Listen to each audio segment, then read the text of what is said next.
Indian Stroke association ప్రారంభించిన check BP stop stroke కార్యక్రమంలో భాగంగా Indian Red Cross society, rotary club మరియు Nellore Indian medical association సహకారంతో ఈ రోజు Nellore Indian Red Cross society ప్రాంగణంలో చెక్ బీపీ ల్యాబ్ స్ట్రోక్ అవగాహన కార్యక్రమాన్ని నిర్వహించారు. ఈ కార్యక్రమానికి ముఖ్య అతిథిగా నెల్లూరు జిల్లా వైద్య ఆరోగ్య శాఖ అధికారి doctor V Sujatha, ISI president Vijaya, Nellore neuro club president doctor AV Ramanamurthy, senior neuro surgeon doctor RS Reddy, Indian Red Cross Society కోశాధికారి సురేష్ జైన్ మరియు రెడ్ క్రాస్ కమిటీ సభ్యులు పాల్గొన్నారు.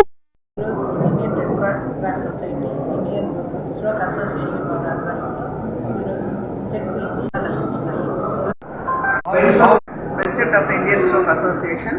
ఈరోజు మేము నెల్లూరులో AMHO madam and Red Cross వారి సహకారంతో ఈ check BP stop stroke programme చేస్తున్నాము.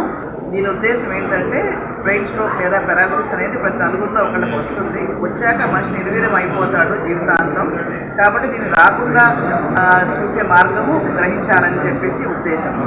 అన్నిటికంటే ముఖ్య కారణం హై బీపీ లేదా హైపర్ టెన్షన్. హై బీపీ అనేది లక్షణాలు ఏముండవు, సైలెంట్ డిసీజు. 200 ఉన్నా కూడా ఎవరికి ఏం తెలియదు. అందుకని ఇండియన్ స్ట్రోక్ అసోసియేషన్ ఏం చెప్తుందంటే 18 ఏళ్ళు దాటిన ప్రతి వాళ్ళు కూడా ఒకసారి బీపీ చెక్ చేయించుకోండి. ఒకవేళ బీపీ ఎక్కువ ఉంటే లైఫ్ స్టైల్ చేంజెస్ ద్వారా తగ్గించుకోండి.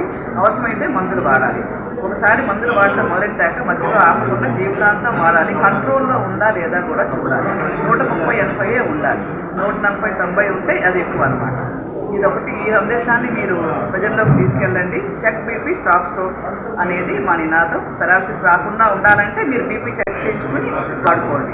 ఎవరెవరు చెక్ చేయించుకోవాలి అంటే వంశపారంపర్యం ఉన్నవాళ్ళు, లేదా ఊబకాయం ఉన్నవాళ్ళు, గుండె జబ్బు ఉన్నవాళ్ళు, షుగర్ ఉన్నవాళ్ళు, స్మోకింగ్, ఆల్కహాల్ ఉన్న వాళ్ళకి ఎక్కువ ఉంటుంది ఈ risk factors. Thank you very much.